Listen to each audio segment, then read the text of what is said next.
Agora, Dani, chama a atenção, né? Quer dizer, existem algumas questões pendentes de explicações do Supremo, mas em paralelo a isso, né, algumas pessoas têm se aproveitado para tentar ainda enfraquecer ainda mais, né, a imagem de alguns ministros que estão aí nesse olho do furacão. Então, Sarza, é preciso entender que há um esquema que ele é criminoso, quanto a isso não tem nenhuma sombra de dúvida, né, de tráfico de dados sigilosos, quebra de sigilo bancário e fiscal de ministros do Supremo e seus parentes, né? Como se tem acesso à evolução patrimonial da esposa do ministro Alexandre de Moraes, aparentemente violando o sigilo fiscal dela. Ou seja, um empresário, filho de um político do Rio de Janeiro, e pelo que eu estou vendo aqui, ele também flertou com a política, o Marcelo Conde. Eu estou aqui apurando e tentando entender um pouco mais essa figura, mas é preciso entender que um empresário pagou uma pessoa para acessar dados sigilosos, violar o sigilo fiscal de pelo menos uma das pontas aí que está sendo exposta para poder vincular o Supremo ao Daniel Workar. Então, a evolução patrimonial da família do ministro Alexandre de Moraes foi mapeada com base no esquema criminoso. Não, e quanto à ilegalidade da ação, não há qualquer dúvida. Para piorar, o cara está fora do Brasil, né?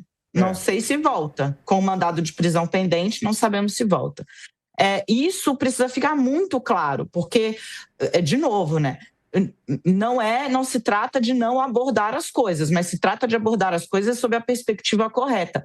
Não é ao acaso que se chega neste lugar, neste momento, né?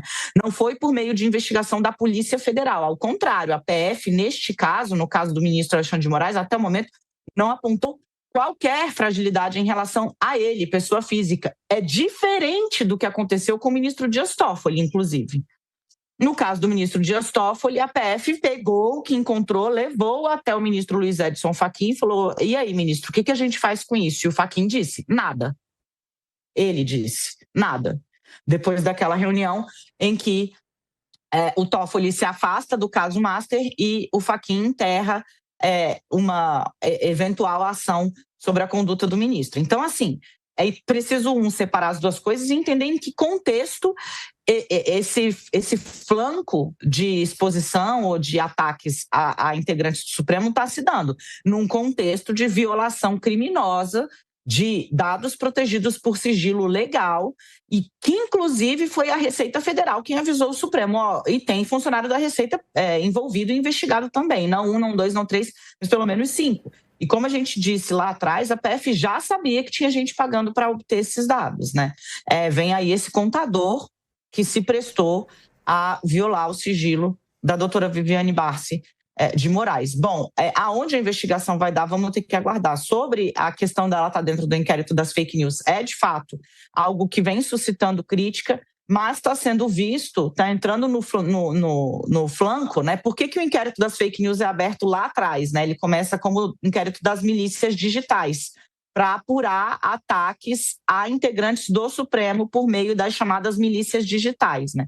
Então, ele é um inquérito que, inclusive, se finca, como ele vem de ofício, o Toffoli era o presidente do Supremo, manda abrir e entrega para o ministro Alexandre de Moraes. O Supremo analisou se o procedimento foi dentro ou não do seu regimento e entendeu que sim, que o procedimento foi legal, por mais criticado que seja também, estou só trazendo o fato. O Supremo analisou e disse que é legal. Por quê? Porque trata-se de uma prerrogativa que está reservada à Corte para defender a Corte. E é nesse, digamos, espectro que o ministro Alexandre de Moraes está encaixando esse novo braço que apura a violação de dados sigilosos de integrantes do Supremo e seus parentes, a mando, como se sabe agora, de empresários, inclusive, com interesses políticos para fragilizar a imagem da corte. É muito emaranhado o cenário que a gente está vivendo, Sarza, muito emaranhado mesmo.